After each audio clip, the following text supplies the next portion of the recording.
Hello every one, welcome to yummy the rate. இன்றைக்கி ஈஸியாக 5 மினிட்ஸில் யம்மியான கிட்ஸுக்கு பிடிச்ச ஸ்நாக் எப்படி செய்யுதுன்னு பார்க்கலாம். நான் 2 பொட்டேட்டோ எடுத்திருக்கேன். அதில் உட்டன் ஸ்கியூர் வச்சு இன்சர்ட் பண்ணுறேன்.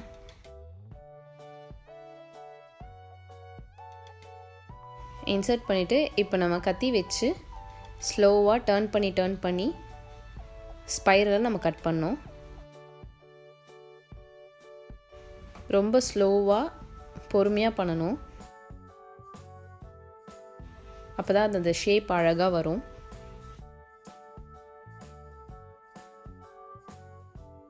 இது நம்ம கடையில், மால்ஸில், பீச்சில் இந்த மாதிரிலாம் சாப்பிட்ருப்போம். ஆனால் ஈஸியாக வீட்லேயே நம்ம 5 மினிட்ஸில் பண்ணிடலாம். இது பொட்டேட்டோ இருந்தால் போதும்.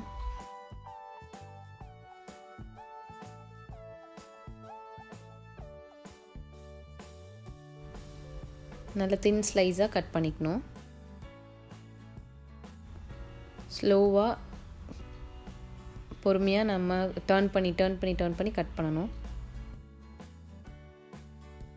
இப்போ எல்லாத்தையும் நான் கட் பண்ணிட்டேன். இப்போ அதை இழுத்து விடுறேன் அந்த ஸ்டிக் ஃபுல்லாக.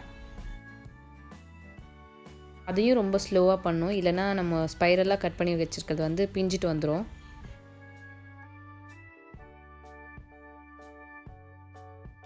ஒரு ஸ்லைஸாக கொஞ்சம் கொஞ்சமாக நகர்த்தி கீழே மேலேன்னு எடுத்துகிட்டு வரணும்.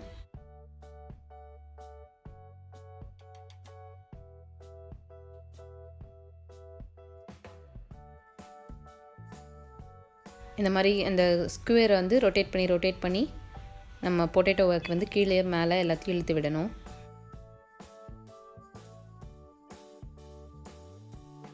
இதை மாதிரி கட் பண்ணி இழுத்து ரெண்டு பொட்டேட்டோவை நான் வச்சுட்டேன்.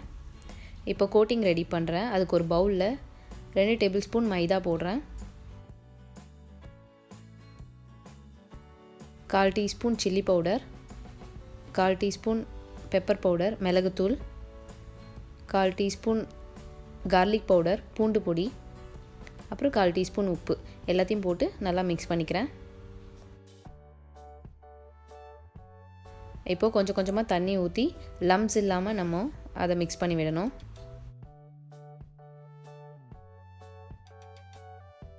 ஃப்ளோயிங் கன்சிஸ்டன்சியில் இருக்கும், கொஞ்சம் தின்னாக இருக்கணும். இப்போ இன்னொரு சைடில் நான் பிரெட் க்ரம்ஸ் வச்சுக்கிறேன். இப்போது நம்ம ட்விஸ்ட் பண்ணி வச்சுருக்க பொட்டேட்டோவை எடுத்து அது மேலே அந்த கோட்டிங்கை ஊற்றுறேன். அது ஃபுல்லாக கவர் ஆகிற அளவுக்கு ஊற்றுறேன்.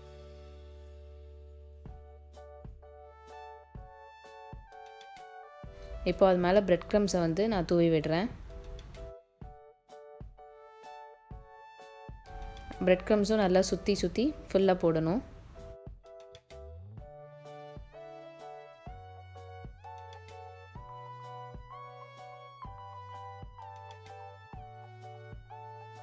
எக்ஸ்ட்ரா இருந்துச்சுன்னா அது இந்த மாதிரி டஸ்ட் பண்ணி விட்டுருங்க. ஹாட் ஆயிலில் போட்டு இப்போ கிறிஸ்பியாக ஃப்ரை பண்ண போகிறேன்.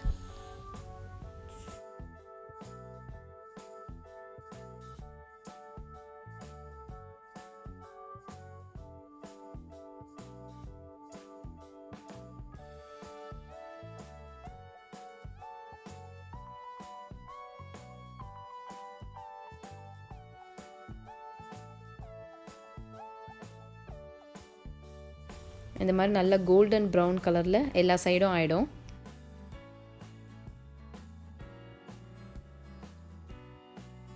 எல்லா சைடும் வெந்து நல்லா அழகாக ஒரு கலரில் வந்திருக்கு பாருங்கள்.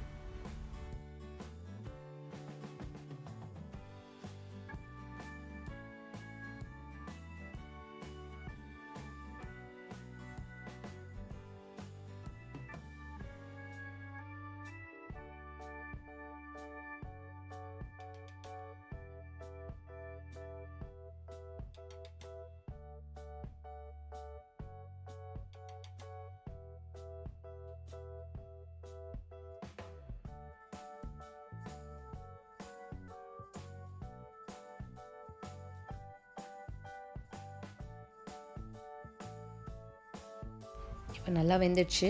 இப்போ நான் அதை ஆயிலேருந்து வெளியே எடுத்துடுறேன்.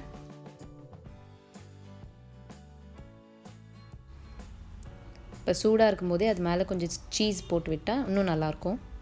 தேங்க்ஸ் ஃபார் வாட்சிங். Subscribe our channel for more videos.